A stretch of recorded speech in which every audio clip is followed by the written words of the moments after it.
ബിസ്മില്ലാഹിർ റഹ്മാനിർ റഹീം. അൽഹംദുലില്ലാഹി റബ്ബിൽ ആലമീൻ. വസ്സലാത്തു വസ്സലാമു അലാ റസൂലിഹിൽ അമീൻ വഅലാ ആലിഹി വസഹ്ബിഹി അജ്മഈൻ. പ്രിയപ്പെട്ട സഹോദരന്മാരെ, സഹോദരിമാരെ, അസ്സലാമു അലൈക്കും വറഹ്മത്തുള്ളാഹി വബറകാതുഹു. സൂറത്ത് ബനി ഇസ്രാഈലിൽ 8 ആയത്തുകൾ നമ്മൾ പഠിച്ചു കഴിഞ്ഞു. 9-ാമത്തെ ആയത്തിൽ അല്ലാഹു സുബ്ഹാനഹു വ തആല പറയുന്നു, ഇന്ന ഹാദൽ ഖുർആന യഹ്ദി ലില്ലത്തി ഹിയ അഖ്വം വയുബശ്ശിറുൽ മുഅ്മിനീൻ അല്ലദീന യഅമലൂന സ്സാലിഹാത്ത് അന്ന ലഹും അജ്റൻ കബീറ. യാഥാർത്ഥ്യം ഇതാണ്, ഈ ഖുർആൻ ഏറ്റവും ശരിയായ മാർഗം കാണിച്ചു തരുന്നു. അതിനെ അംഗീകരിച്ചുകൊണ്ട് സൽക്കർമ്മങ്ങളിൽ ഏർപ്പെടുന്നവർക്ക് മഹത്തായ പ്രതിഫലമുണ്ടെന്ന ശുഭവാർത്ത ഈ ഖുർആൻ നൽകുകയും ചെയ്യുന്നു. ഈ ഖുർആൻ ഏറ്റവും ശരിയായ മാർഗം കാണിച്ചു തരുന്നു എന്ന് പറഞ്ഞിരിക്കുന്നത് ഇസ്രാ മിഅ്റാജ് സംഭവം നടത്തിയ ഇസ്രായേൽ ജനതയുടെ ഗതിവിഗതികൾ നിയന്ത്രിച്ച അള്ളാഹുവിനെക്കുറിച്ച് ബോധ്യപ്പെടുത്തിയ ഉടനെയാണ്. മുഹമ്മദ് നബി സല്ലല്ലാഹു അലൈഹി വസല്ലമയുടെ നുബുവത്ത് വിശ്വസിക്കുവാൻ അത് ധാരാളം മതി. തുടർന്ന് പറയുന്നത്, ആ പ്രവാചകനിലൂടെ നിങ്ങൾക്ക് അവതരിപ്പിച്ചു തരുന്ന ഈ ഖുർആനാണ് വാസ്തവത്തിൽ സന്മാർഗത്തിൻ്റെ ഏക വഴി. ലില്ലത്തി ഹിയ അഖ്വം എന്നതിൻ്റെ ഉദ്ദേശം ഏറ്റവും ശരിയായതും നീതിപൂർവമായതും വക്രതയില്ലാത്തതുമായ വഴി എന്നാണെന്ന് ഇമാം ഖുർത്തുബി റഹ്മത്തുള്ളാഹി അലൈഹി അതുപോലെ ഒട്ടേറെ മുഫസ്സിറുകൾ പറയുന്നുണ്ട്. മറ്റെല്ലാ വഴികളിൽ നിന്നും വ്യത്യസ്തമായി നേരായ വഴിയാണ് ഇസ്ലാമെന്നും അതായിരുന്നു പ്രവാചകന്മാരുടെ വഴിയെന്നും പിഴച്ച മില്ലത്തുകളിൽ നിന്ന് അള്ളാഹുവിൻ്റെ അടിമകളെ സന്മാർഗത്തിലേക്ക് നയിക്കാൻ വിശുദ്ധ ഖുർആനിനെ സാധിക്കുകയുള്ളൂ എന്നും ഇബ്നു ജരീർ അത്തബരി റഹ്മത്തുള്ളാഹി അലൈഹി ഈ ആയത്ത് വിശദീകരിച്ചുകൊണ്ട് പറയുന്നുണ്ട്. വലം യജ്അൽ ലഹു ഇവജൻ ഖയ്യിമ എന്ന് സൂറത്തുൽ കഹ്ഫിൻ്റെ തുടക്കത്തിൽ പറയുന്നു. അതിൽ യാതൊരു വക്രതയും ഉണ്ടായിട്ടില്ല. തികച്ചും ശരിയായ വാർത്തകൾ പറയുന്ന വേദം ഈ ഖുർആനിക ആശയത്തിൻ്റെ മറ്റൊരു വിശദീകരണം തന്നെയാണ് ഇവിടെ പറഞ്ഞിട്ടുള്ളത് എന്നും പണ്ഡിതന്മാർ പറയുന്നുണ്ട്. നേരായതും ഒന്നൊന്നിനെ സത്യപ്പെടുത്തുന്നതും ഏറ്റക്കുറച്ചിലോ അഭിപ്രായ ഭിന്നതകളോ ഇല്ലാത്തതുമായ ഒന്നാണ് ഖുർആൻ എന്നും അത് മുസ്തഖീം ആയ വഴിയാണ്, അതിലേക്കാണ് അത് വഴി നടത്തുന്നത് എന്നുമാണ് അൽ കഹ്ഫിലെ മുകളിൽ പറഞ്ഞ ആയത്തിൻ്റെ വിശദീകരണം ഇവിടെയും അവിടെയും ഒന്ന് തന്നെയാണ് പറയുന്നത് എന്ന് പണ്ഡിതന്മാർ പറയുന്നു. ഈ സരണി തൗഹീദിൻ്റെയും ഈമാനിൻ്റെയും വഴിയാണെന്ന് മറ്റു ചിലരും അഭിപ്രായപ്പെട്ടിരിക്കുന്നു. മൊത്തത്തിൽ വളവും വക്രതയും കോട്ടവും കുറവുകളുമില്ലാത്ത നേരെ നിൽക്കുന്ന നീതിപൂർവകമായ ശരിയായ മാർഗമായ ഇസ്ലാമിലേക്ക് വിശുദ്ധ ഖുർആൻ മനുഷ്യരാശിയെ നയിക്കുന്നു എന്നാണ് ചുരുക്കം. വക്രീകരിക്കപ്പെട്ട, ഭ്രംശം സംഭവിച്ച, പാതയും ദിശയും തെറ്റിപ്പോയ, അനീതിയിൽ സ്ഥാപിതമായ ഏത് അവസ്ഥയെയും വ്യവസ്ഥയെയും നേരെയാക്കാൻ കെൽപ്പുള്ള വിശുദ്ധ ഖുർആനിനെ ആ നിലയ്ക്ക് ജീവിതത്തിൽ ഉൾക്കൊള്ളുവാനും പ്രയോഗവൽക്കരിക്കുവാനുമുള്ള വിശ്വാസികളുടെ ബാധ്യത അള്ളാഹു ഇവിടെ പ്രത്യേകം എടുത്ത് ഉണർത്തുന്നുണ്ട്. എന്താണോ അള്ളാഹു പരിചയപ്പെടുത്തുന്ന ഖുർആൻ, അതിനെ ആ രൂപത്തിലാണ് നമ്മൾ സമീപിക്കേണ്ടത്. തുടർന്ന് പറയുന്നത്, ആ ഖുർആനിനെ അംഗീകരിച്ചുകൊണ്ട് സന്മാർഗപാതയിലൂടെ സൽക്കർമ്മങ്ങൾ ചെയ്യുന്നവർക്ക് മഹത്തായ പ്രതിഫലമുണ്ടെന്നാണ്. അതൊരു ശുഭവാർത്ത കൂടിയാണ്. ആ വലിയ പ്രതിഫലം കൊണ്ട് ഉദ്ദേശിക്കുന്നത് സ്വർഗമാണെന്ന് മുഫസ്സിറുകൾ പറയുന്നുണ്ട്.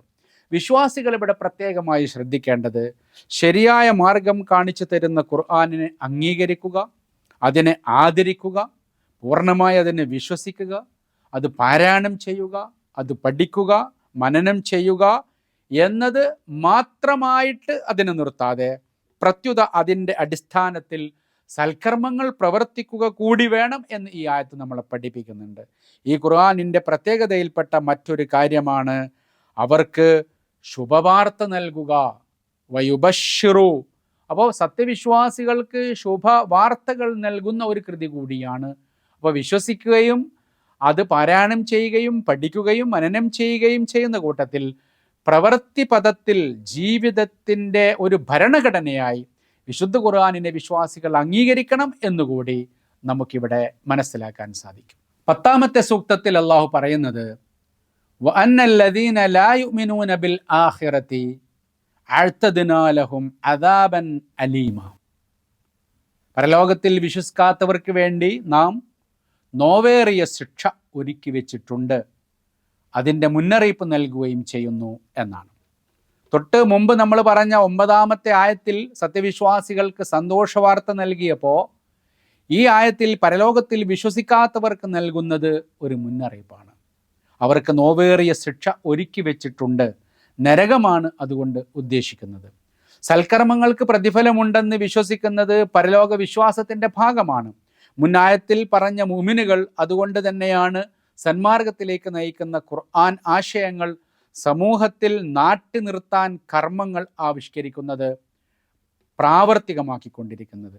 എന്നാൽ ആ പരലോകത്തെ തള്ളിപ്പറയുന്നത് കടുത്ത തെറ്റാണെന്ന് ഖുർആൻ നമ്മളെ പഠിപ്പിക്കുന്നു.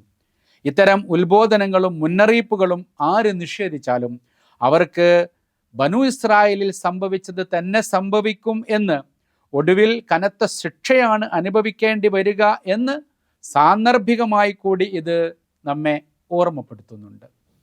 11-ാം സൂക്തത്തിൽ വയദഉൽ ഇൻസാനു ബിശ്ശർരി ദുആഅഹു ബിൽ ഖൈർ വകാനൽ ഇൻസാനു അജൂല.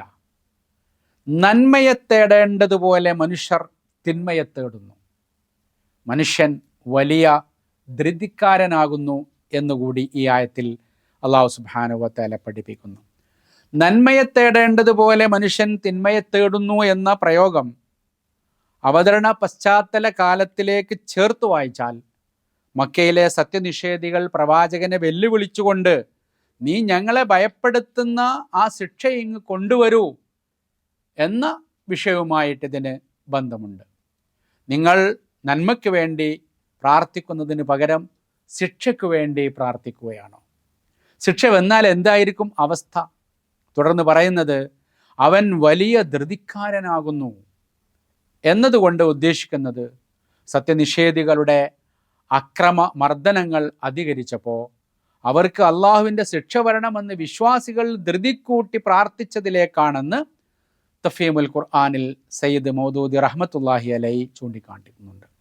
സത്യനിഷേധികൾ വിശ്വസിക്കാനുള്ള കാലം അതുവരെ ഒന്ന് കാത്തിരിക്കണം. നിങ്ങളെ പ്രവർത്തനങ്ങളും പ്രബോധനങ്ങളും തുടരണം. ഉടനെ തന്നെ സത്യനിഷേധികൾക്ക് വേണ്ടി പ്രാർത്ഥിച്ചു കളയുക എന്ന് പറയുന്ന വിശ്വാസികളുടെ ഈ സ്വഭാവം നല്ലതല്ല, അത്തരം ധൃതി പാടില്ല എന്നാണ് സൂചിപ്പിക്കുന്നത് എന്നും പഠിപ്പിക്കപ്പെട്ടിട്ടുണ്ട്. തഫ്സീറു തബരിയിൽ ഇബ്നു ജരീർ റഹ്മത്തുള്ളാഹി അലൈഹി മനുഷ്യൻ്റെ പ്രാർത്ഥനയുമായി ബന്ധപ്പെട്ട സ്വഭാവം വിശദീകരിക്കാൻ യൂനുസിലെ 12-ാം ആയത്ത് ഉദ്ധരിക്കുന്നു. മനുഷ്യ സ്വഭാവം ഇതാകുന്നു: ഒരു വിഷമസന്ധിയിൽപ്പെട്ടാൽ അവൻ ഇരുന്നും കിടന്നും നമ്മോട് പ്രാർത്ഥിച്ചു കൊണ്ടിരിക്കും. നാം അവൻ്റെ വിഷമം നീക്കിക്കളഞ്ഞാലോ ഏതെങ്കിലും വിഷമസന്ധിയിൽ ഒരിക്കലും നമ്മോട് പ്രാർത്ഥിച്ചിട്ടേ ഇല്ല എന്ന മട്ടിലായിരിക്കും അവൻ്റെ നടപ്പ് എന്ന് സൂറത്ത് യൂനുസ് 12 പറയുന്നത് പോലെയുള്ള ഒരു പ്രകൃതത്തെ ഇവിടെ സൂചിപ്പിക്കുന്നുണ്ട്. നന്മയുടെ ഘട്ടത്തിൽ അള്ളാഹുവിനെ സ്മരിക്കുകയും അനുസരിക്കുകയും ചെയ്യുന്നതാണ് പ്രയാസഘട്ടത്തിൽ റബ്ബിനോട് പ്രാർത്ഥിക്കുന്ന അതേ അവസരത്തിൽ മനുഷ്യൻ ചെയ്യേണ്ടത്. അതാണ് മനുഷ്യന് ഏറ്റവും നല്ലത് എന്നുകൂടി അത്തബരി റഹ്മത്തുള്ളാഹി അലൈഹി വിശദീകരിക്കുന്നുണ്ട്. മനുഷ്യൻ വലിയ ധൃതിക്കാരനാകുന്നു എന്നതിൻ്റെ താല്പര്യം സന്തോഷഘട്ടത്തിലും സന്താപഘട്ടത്തിലും മനുഷ്യൻ ക്ഷമയില്ലാത്തവനും ധൃതി കാണിക്കുന്ന പ്രകൃതക്കാരനുമാണ് എന്നതാണ് ഉദ്ദേശിക്കുന്നത് എന്ന് ഇബ്നു അബ്ബാസ് റളിയല്ലാഹു അൻഹുവിനെ പോലെയുള്ളവർ പറഞ്ഞിട്ടുണ്ട്. വേറെ ചിലർ ആദമിൻ്റെ പ്രകൃതത്തിൽ തന്നെ ഈ ഒരു ധൃതി ഉണ്ട് എന്നും സൂചിപ്പിക്കുന്നുണ്ട്. ചുരുക്കത്തിൽ സത്യവിശ്വാസികൾ നന്മയെ തേടേണ്ടതും തിന്മയെ തേടേണ്ടതും ഒരുപോലെയല്ല. നന്മയ്ക്ക് അവർ മുൻതൂക്കം കൊടുക്കണം, ചിലപ്പോൾ ക്ഷമ കാണിക്കണം, പ്രവർത്തന കാലയളവ് പരിഗണിക്കണം. അത് സത്യനിഷേധികളുടെ വിഷയത്തിൽ പോലും വേണമെന്നാണ് പഠിപ്പിക്കുന്നത്. അപ്പോൾ എടുത്തു ചാടുന്ന ഒരു പ്രകൃതം, ധൃതി കൂട്ടുന്ന ഒരു പ്രകൃതം വിശ്വാസികൾക്ക് ചേർന്നതല്ല. അത് മനുഷ്യ പ്രകൃതത്തിലുള്ളതാണെങ്കിലും വിശ്വാസികൾ ശ്രദ്ധിക്കേണ്ടതാണ് എന്നുകൂടി ഈ ആയത്തുകൾ നമ്മളെ പഠിപ്പിക്കുന്നുണ്ട്. 12-ാമത്തെ സൂക്തത്തിൽ അല്ലാഹു സുബ്ഹാനഹു വ തആല പറയുകയാണ്: വജഅൽനൽ ലൈല വന്നഹാറ ആയതൈൻ ഫമഹൗനാ ആയത്തൽ ലൈലി വജഅൽനാ ആയത്തൻ നഹാരി മുബ്സിറതൻ ലിതബ്തഗു ഫദ്ലൻ മിർ റബ്ബിക്കും വലിതഅലമു അദദ സിനീന വൽ ഹിസാബ് വകുല്ല ഷൈഇൻ ഫസ്സൽനാഹു തഫ്സീല. നോക്കുക, നാം രാവിനെയും പകലിനെയും രണ്ട് ദൃഷ്ടാന്തങ്ങളാക്കിയിരിക്കുന്നു. രാവാകുന്ന ദൃഷ്ടാന്തത്തെ പ്രകാശരഹിതമാക്കി, പകലെന്ന ദൃഷ്ടാന്തത്തെ പ്രകാശമാനവുമാക്കി. നിങ്ങൾക്ക് നാഥൻ്റെ അനുഗ്രഹങ്ങൾ അന്വേഷിക്കാനും മാസങ്ങളുടെയും വർഷങ്ങളുടെയും കണക്കറിയാനും വേണ്ടിയാണ് ഇങ്ങനെ ചെയ്തിട്ടുള്ളത്. അவ்விதം സകല സംഗതികളെയും നാം വ്യത്യസ്തമാക്കി വേർതിരിച്ചു വെച്ചിരിക്കുന്നു എന്നാണ് പറയുന്നത്. രാവും പകലും നമുക്കറിയാം അള്ളാഹുവിൻ്റെ രണ്ട് മഹാ അനുഗ്രഹങ്ങളാണ്. അതോടൊപ്പം അവ രണ്ടും വ്യത്യസ്ത ദൃഷ്ടാന്തങ്ങളാണ്. വജഅൽന, നാം ആക്കിയിരിക്കുന്നു എന്ന് പറയുന്നത് തന്നെ മറ്റാർക്കും അവകാശപ്പെടാനില്ലാത്ത സ്രഷ്ടാവിൻ്റെ മാത്രം കുദറത്തിലേക്ക് വിരൽ ചൂണ്ടുന്നു. ഇനി രാവിനെയും പകലിനെയും പറ്റി പഠിക്കുന്നവർക്ക് ഒട്ടേറെ കാര്യങ്ങൾ കണ്ടെത്താം. അവ രണ്ടും എങ്ങനെ മാറി മാറി വരുന്നു എന്ന് ചിന്തിക്കാം. ആ മഹാമാറ്റങ്ങൾ കൊണ്ട് മനുഷ്യജീവിതത്തിൽ ലഭ്യമാകുന്ന അനുഗ്രഹങ്ങളെപ്പറ്റി ചിന്തിക്കാം, പഠിക്കാം. അങ്ങനെ അല്ലായിരുന്നുവെങ്കിൽ എന്താകുമായിരുന്നു എന്ന് ചിന്തിച്ചു നോക്കാം. ഇതെല്ലാം സൂചിപ്പിക്കുന്നത് രണ്ട് പ്രപഞ്ച ദൃഷ്ടാന്തങ്ങളെയാണ്. ഖുർത്തുബി റഹ്മത്തുള്ളാഹി പറയുന്നത് പോലെ അള്ളാഹുവിൻ്റെ ഏകത്വവും ഉണ്മയും അറിവും ഖുദ്റത്തും മനസ്സിലാക്കാൻ ഉപകരിക്കുന്ന രണ്ട് അടയാളങ്ങളാണ് രാവും പകലും എന്നുള്ളതാണ്. രാവിനെയും പകലിനെയും ഇങ്ങനെ സവിശേഷം സംവിധാനിച്ചതിനാൽ പ്രധാനമായും രണ്ട് തരം ഗുണങ്ങളുള്ളതായി തുടർന്ന് പറയുന്നുണ്ട്. ഒന്ന്, നാഥൻ്റെ അനുഗ്രഹങ്ങൾ അന്വേഷിക്കാം. രണ്ട്, മാസങ്ങളുടെയും വർഷങ്ങളുടെയും കണക്കറിയാം. അപ്പോൾ ഇതൊക്കെ പഠന വിഷയമാക്കേണ്ട, ഗവേഷണ വിഷയമാക്കേണ്ട വിഷയങ്ങളാണ്. വിശുദ്ധ ഖുർആനെ മുൻനിർത്തിക്കൊണ്ട് സത്യവിശ്വാസികൾ ലോകത്തിൽ ഏറ്റവും വലിയ ഗവേഷകന്മാരും അന്വേഷകരുമായി മാറണമെന്നുകൂടി ഈ ആയത്തുകൾ പഠിപ്പിക്കുന്നുണ്ട്. ഇനി രാത്രിയെപ്പറ്റി പറയുമ്പോൾ രാത്രി വസ്ത്രമാണെന്നും സക്കീനത്ത് ശാന്തിയാണെന്നും ഉറക്കിൻ്റെയും വിശ്രമത്തിൻ്റെയും സമയമാണെന്നും ഖുർആനിൽ പലയിടത്തായി പറഞ്ഞിട്ടുണ്ട്. വിശ്വാസികൾക്ക് തഹജ്ജുദ് പോലെയുള്ള ആത്മീയ നിറവിൻ്റെ നേരം കൂടിയാണ് രാത്രി. സൃഷ്ടിനാഥൻ ഭൂമിയോടടുത്ത ആകാശത്തിലേക്ക് ഇറങ്ങി വരുന്നത് രാത്രിയുടെ 3-ാം യാമത്തിലാണെന്നും ഹദീസുകളിൽ നമ്മൾ പഠിച്ചിട്ടുണ്ട്. സവിശേഷ പ്രാർത്ഥനകളുടെയും ഇബാദത്തുകളുടെയും നേരമാണത്. അങ്ങനെ ഒട്ടനവധി അനുഗ്രഹങ്ങളുണ്ട് രാത്രിയിൽ. പകലിലുമുണ്ട് ഇതുപോലെ ഒരുപാട് അനുഗ്രഹങ്ങൾ. ജീവിതമാർഗം, റിസ്ക്, മഈഷത്ത് തേടാനുള്ള പ്രധാന സന്ദർഭം പകലാണ്. അധ്വാനങ്ങളും പരിശ്രമങ്ങളും യാത്രകളും നിരീക്ഷണങ്ങളും കാര്യമായി നടക്കുന്നത് പകലുകളിലാണ്. സൂര്യൻ നൽകുന്ന കാഴ്ചയിൽ മനുഷ്യർക്ക് ഒട്ടേറെ കാര്യങ്ങൾ ചെയ്യാനാകും. സൂര്യൻ നൽകുന്ന പ്രകാശത്തിലാണ് ഭൂമിയിലെ മരങ്ങളും കൃഷിയിടങ്ങളും ഊർജം നുകരുന്നത്. ഒട്ടേറെ പ്രകൃതി പ്രതിഭാസങ്ങൾ നടക്കുന്നത് കൂടിയാണ് സൂര്യപ്രകാശമുള്ള പകൽ എന്ന് പറയുന്നത്. ഇങ്ങനെ രാത്രിയും പകലും മനുഷ്യർക്കും ഭൂമിക്കും ജീവജാലങ്ങൾക്കും മറ്റും മഹാ അനുഗ്രഹമായി മാറുന്നത് നമ്മുടെ ജീവിതത്തിൽ തന്നെ നമുക്ക് ബോധ്യമുള്ള കാര്യങ്ങളിലേക്ക് ഒന്നുകൂടി ഒരു ദൃഷ്ടാന്തം എന്ന നിലയ്ക്ക് അല്ലാഹു സുബ്ഹാനഹു വ തആല നമ്മുടെ ശ്രദ്ധ ക്ഷണിക്കുകയാണ് ഈ ആയത്തിലൂടെ ചെയ്യുന്നത്. രണ്ടാമത് പറഞ്ഞത് മാസവർഷങ്ങളുടെ കണക്കറിയാൻ സാധിക്കുന്നതിനാണ് ഈ ഒരു സംവിധാനം എന്നാണ്. സൂര്യൻ, ചന്ദ്രൻ, രാവിൻ്റെ പകലിൻ്റെ മാറ്റങ്ങളിലൂടെയാണ് ദിവസങ്ങളും ആഴ്ചകളും മാസവർഷങ്ങളും നൂറ്റാണ്ടുകളും സഹസ്രാബ്ദങ്ങളും മാറി മാറി വരുന്നത് എന്ന് തർക്കമില്ലാത്ത കാര്യമാണ്. വിശ്വാസികൾക്കാവട്ടെ നമസ്കാരം, നോമ്പ്, ഹജ്ജ് അതുപോലെയുള്ള ഒരുപാട് കാര്യങ്ങൾ കണക്കാക്കാൻ, സക്കാത്തിൻ്റെ അടക്കം കാലഗണന കണക്കാക്കാൻ ഇതിലൂടെ സാധിക്കും. മനുഷ്യ ജീവിതത്തിൽ സമയം വളരെ പ്രധാനമാണ്. അതോടൊപ്പം തന്നെ പലതിൻ്റെയും കാലഗണനയും ഋതുഭേദങ്ങളും സംഭവിക്കുന്നതും എല്ലാം കണക്ക് കൂട്ടി മുന്നോട്ട് പോകണമെങ്കിൽ സൂര്യചന്ദ്ര കറക്കത്തിലൂടെ രാപ്പകൽ മാറ്റത്തിലൂടെ സംഭവിക്കുന്ന ഒരു വലിയ അനുഗ്രഹമാണ്. ഇவ்விதം സകല സംഗതികളെയും നാം വെവ്വേറെ വേർതിരിച്ചിരിക്കുന്നു എന്നതാണ് ആയത്തിൻ്റെ അവസാനത്തിൽ അള്ളാഹു പറയുന്നത്. നിങ്ങൾക്ക് ദീനിലും ദുനിയാവിലും ആവശ്യമായ എല്ലാ സംഗതികളും വ്യക്തമായും വിശദമായും വേർതിരിച്ചു തന്നിരിക്കുന്നു എന്നത് ഇതിൻ്റെ ഒരു ഉദ്ദേശമാണ് എന്ന് ഫതഹുൽ ബയാനിൽ പറയുന്നുണ്ട്. തഫ്സീലൻ എന്ന് ഉറപ്പിച്ച് ആവർത്തിച്ചു പറഞ്ഞ ശൈലി ശ്രദ്ധേയമാണ്. ഒട്ടും അവ്യക്തതയോ സംശയമോ ഇല്ലാത്ത രീതിയിൽ തന്നെ കാര്യങ്ങൾ വ്യക്തമാക്കി തരുന്നത് ബാധ്യതാ നിർവഹണത്തിൽ നിങ്ങൾ പിന്നീട് ഒഴിക്കഴിവ് പറയാതിരിക്കാനാണെന്നും തുടർന്ന് പറയുന്നുണ്ട്, വൈവിധ്യങ്ങളും വൈജാത്യങ്ങളും പ്രപഞ്ച പ്രതിഭാസങ്ങളിലും ജീവിതത്തിലും ഒരുപാടുണ്ട്. അതിലൊക്കെ മനുഷ്യർക്ക് ധാരാളം ഗുണങ്ങളുമുണ്ട്. അപ്രകാരം മനുഷ്യൻ്റെ ചിന്തയിലും അഭിരുചിയിലും ധാരാളം ഭിന്നതകളും വൈജാത്യങ്ങളും ഉണ്ടാകും. അങ്ങനെയാണ് അള്ളാഹു മനുഷ്യരെ സൃഷ്ടിച്ചിരിക്കുന്നത്.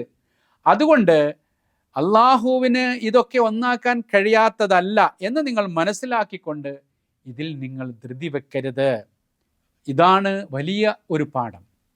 മുൻ ആയത്തുകളുമായി ഈ ആയത്തിനുള്ള ബന്ധം, നന്മയെ തേടേണ്ടതുപോലെ തിന്മയെ തേടുന്ന ധൃതി പ്രകൃതക്കാരനായ മനുഷ്യരെ തിരിച്ചറിയാതെ നിഷേധികളുടെ നാശത്തിന് പ്രാർത്ഥിക്കാൻ വിശ്വാസികൾ ധൃതി കാണിക്കരുത്. ആകാശം പോലെ, ഭൂമി പോലെ, രാവ് പോലെ, പകല് പോലെ, സൂര്യൻ പോലെ, ചന്ദ്രൻ പോലെ പല പ്രകൃതക്കാരാണ് മനുഷ്യർ. അവർക്കിടയിലാണ് നിങ്ങൾ പ്രബോധനം നിർവഹിക്കുന്നത്. ഒരു പ്രബോധനം നിർവഹിച്ച് അവർ കേട്ടില്ല, അതുകൊണ്ട് ഇനി അള്ളാഹു ശിക്ഷ ഇറങ്ങട്ടെ എന്ന് പറയുന്ന മക്ക നിഷേധികളുടെ ശൈലി നിങ്ങൾ സ്വീകരിക്കാൻ പാടില്ല എന്നത് നമ്മുടെ നാട്ടിലും അല്ലാത്ത സ്ഥലങ്ങളിലും വലിയൊരു പാഠമാണ്. അപ്പോൾ പ്രകൃതിയിലെ ഈ വൈജാത്യങ്ങൾ ഉള്ളതുപോലെ തന്നെ മനുഷ്യരെ മനസ്സിലാക്കി അവധാനതയോടുകൂടി അവരെ മാറ്റിയെടുക്കാൻ പരിശ്രമിക്കുകയാണ് വിശ്വാസികൾ ചെയ്യേണ്ടത്. അല്ലാതെ ധൃതിപ്പെട്ട് അവരുടെ നാശത്തിന് പ്രാർത്ഥിക്കരുത്. അവരിൽ നിന്ന് ഒരുപാട് തലമുറകൾ ഒരു പക്ഷേ വിശ്വാസി സംഘത്തിലേക്ക് വന്നു ചേരാം എന്നുകൂടിയുള്ള വലിയൊരു ശുഭപ്രതീക്ഷ കൂടി ഈ ആയത്ത് സത്യവിശ്വാസികളെ പഠിപ്പിക്കുന്നുണ്ട്. 13-ാം സൂക്തത്തിൽ വകുല്ല ഇൻസാനിൻ അൽസംനാഹു ത്വാഇറഹു ഫി ഉനുഖി വനുഖ്രിജു ലഹു യൗമൽ ഖിയാമത്തി കിതാബൻ യൽഖാഉ മൻശൂറ. ഓരോ മനുഷ്യൻ്റെയും ശകുനത്തെ നാം അവൻ്റെ കഴുത്തിൽ തന്നെ ബന്ധിച്ചിരിക്കുന്നു. പുനരുദ്ധാന നാളിൽ നാം അവനു വേണ്ടി ഒരു രേഖ പുറപ്പെടുവിപ്പിക്കും. അത് ഒരു തുറന്ന പുസ്തകം പോലെ അവൻ കാണും എന്നാണ് പറയുന്നത്. ത്വായിർ എന്നാൽ അറബി ഭാഷയിൽ പക്ഷി എന്ന് അർത്ഥമുണ്ട്. ജാഹിലിയ കാലത്ത് അറബികൾ യാത്ര പുറപ്പെടുമ്പോഴും മറ്റും പക്ഷികളെ പറത്തി ശകുനം നോക്കിയിരുന്ന പതിവുണ്ട്. വലത്തോട്ടും ഇടത്തോട്ടും പക്ഷികൾ പാറുന്നതിനനുസരിച്ച് സൗഭാഗ്യവും നിർഭാഗ്യവും അവർ നിർണയിച്ചിരുന്നു. ഇതുമായി ഇതിന് ബന്ധമുണ്ടെന്ന് പണ്ഡിതന്മാർ പറയുന്നു. പ്രവാചക പാഠങ്ങളിൽ ഇതിനെ തിരുത്തിക്കൊണ്ട് പക്ഷി ശകുനങ്ങൾക്ക് അടിസ്ഥാനമില്ലെന്നും ഓരോരുത്തരുടെയും ശകുനം അവരോടൊപ്പമാണെന്നും പഠിപ്പിക്കുന്നു. നമ്മുടെ നാട്ടിലും ഇത്തരം അന്ധവിശ്വാസങ്ങളുണ്ട്. പൂച്ചകളുമായി ബന്ധപ്പെട്ടുകൊണ്ട്, പറവകളുമായി ബന്ധപ്പെട്ടുകൊണ്ട്, ജീവികളുമായി ബന്ധപ്പെട്ടുകൊണ്ട് ആളുകളുടെ ശകുനം നിശ്ചയിക്കുന്ന, സൗഭാഗ്യവും നിർഭാഗ്യവും നിശ്ചയിക്കുന്ന പതിവ് നമ്മുടെ നാട്ടിലുമുണ്ട്. അതിനൊരു അടിസ്ഥാനവുമില്ല. അൽസംനാഹു തായിറഹു ഫി ഉനുഖിഹി, ഓരോ മനുഷ്യൻ്റെയും ശകുനം എന്ന് പറയുന്നത് നാം അവൻ്റെ പിരടിയിലാണ് ബന്ധിപ്പിച്ചിരിക്കുന്നത് എന്ന് വളരെ വ്യക്തമായി തന്നെ ഈ ഖുർആൻ ആയത്ത് നമ്മളെ പഠിപ്പിക്കുന്നു. ശകുനത്തെ നാം അവൻ്റെ കഴുത്തിൽ ബന്ധിപ്പിച്ചിട്ടുണ്ട് എന്ന് തർജ്ജമ ചെയ്തിട്ടുള്ളത് ഈ ഒരു അടിസ്ഥാനത്തിലാണ്. ഓരോ മനുഷ്യൻ്റെയും സൗഭാഗ്യവും നിർഭാഗ്യവും നിശ്ചയിക്കുന്നത് പക്ഷികളോ പൂച്ചകളോ മറ്റോ അല്ല. അത്തരം അന്ധവിശ്വാസങ്ങൾക്ക് അടിസ്ഥാനമില്ല. മരിച്ചുപോയവരുടെ ആത്മാവുമായി ബന്ധപ്പെട്ട വിശ്വാസങ്ങളും അങ്ങനെ തന്നെയാണ് എന്ന് നമ്മൾ ഇതിൽ നിന്ന് മനസ്സിലാക്കണം. ഇബ്നു അബ്ബാസ് റളിയല്ലാഹു അൻഹുവിൻ്റെ അഭിപ്രായത്തിൽ ത്വായിർ എന്നതുകൊണ്ട് ഇവിടെ ഉദ്ദേശം മനുഷ്യൻ്റെ അമലുകളാണ്, പ്രവർത്തനങ്ങളാണ്. അവന് അള്ളാഹു കണക്കാക്കിയ അഥവാ ഖദറാക്കിയ കാര്യങ്ങളും അതിൽപ്പെടും. അവൻ എവിടെയാണെങ്കിലും അതവനെ വേർപ്പെടുകയില്ല. ഇതേ അഭിപ്രായം തന്നെയാണ് ഖതാദ, ഇബ്നു ജുറൈ തുടങ്ങിയവർക്ക് ഉള്ളത്. മുൻ ആയത്തിൽ അള്ളാഹു കാലത്തെക്കുറിച്ച് പറഞ്ഞ ശേഷം ഈ ആയത്തിൽ മനുഷ്യൻ്റെ കർമ്മത്തെക്കുറിച്ച് അവനെ ഓർമ്മപ്പെടുത്തുകയാണെന്ന് ഇബ്നു കസീർ റഹ്മത്തുള്ളാഹി അലൈഹി പറയുന്നു. തായിറുഹു എന്നതിൻ്റെ താല്പര്യം താറ അഥവാ മനുഷ്യൻ്റെ കർമ്മങ്ങളുടെ ഭാഗമായി ഉണ്ടാകുന്ന പ്രവർത്തനങ്ങളാണ്. അതിൽ നന്മയും തിന്മയും ഉണ്ടാകും. മനുഷ്യൻ്റെ എല്ലാ കർമ്മങ്ങളും ഏത് സമയത്താണെങ്കിലും രേഖപ്പെടുത്തുന്നുണ്ട് എന്ന കാര്യമാണ് ഇവിടെ പറയുന്നത്.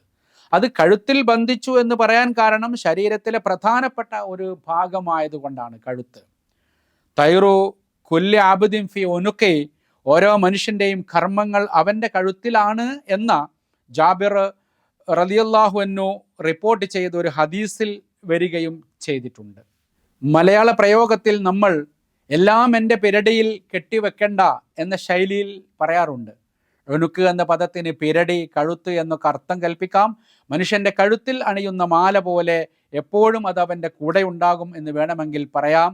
ഏതായിരുന്നാലും എവിടെ പോയാലും അവൻ്റെ കഴുത്തിൽ അതുണ്ടാകും എന്ന് പറഞ്ഞാൽ മനുഷ്യൻ്റെ വിധി, മനുഷ്യൻ്റെ കർമ്മങ്ങൾ, മനുഷ്യൻ്റെ ശകുനം എപ്പോഴും അവൻ്റെ കൂടെ തന്നെ ഉണ്ട്. മുജാഹിദ് പറയുന്നത് മനുഷ്യൻ്റെ അമലുകളും റിസ്കുകളുമാണ് ഇതുകൊണ്ട് ഉദ്ദേശിക്കുന്നത്. സൗഭാഗ്യവാനാണോ നിർഭാഗ്യവാനാണോ എന്നത് ഓരോ മനുഷ്യൻ്റെ കഴുത്തിൽ രേഖപ്പെടുത്തിയിട്ടുണ്ട് എന്ന കാര്യമാണ്. തുടർന്ന് ആയത്തിൽ പുനരുദ്ധാന നാളിൽ നാം അവനു വേണ്ടി ഒരു രേഖ പുറപ്പെടുവിപ്പിക്കും, അത് ഒരു തുറന്ന പുസ്തകം പോലെ അവൻ കാണും എന്നതിൻ്റെ താല്പര്യം അവൻ്റെ അത്വായിർ അഥവാ അമലുകൾ ഒരു പുസ്തകമായി അന്ത്യനാളിൽ അവൻ്റെ മുമ്പിൽ പ്രത്യക്ഷപ്പെടും എന്നാണ് തഫ്സീറുൽ ബഗ്വിയിൽ വ്യാഖ്യാനിക്കുന്നത്. മലക്കുകൾ രേഖപ്പെടുത്തിയ സന്മാർഗ രേഖകളും തിന്മയുടെ രേഖകളും ഏടുകളിൽ നിന്ന് പുറത്തെടുത്ത് തുറന്നു വെക്കുന്നു. എല്ലാം കൃത്യമായി മനുഷ്യന് കാണാവുന്ന ഒരു തുറന്ന പുസ്തകം പോലെ ആകുന്നു. അവൻ അവൻ്റെ കർമ്മങ്ങളെ കണ്ടുമുട്ടുന്ന ദിവസം കൂടിയാണ് അന്ത്യദിനം.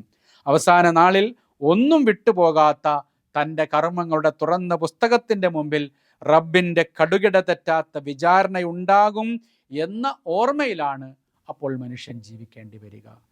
അസ്സലാമു അലൈക്കും വറഹ്മത്തുള്ളാഹി വബറകാതുഹു.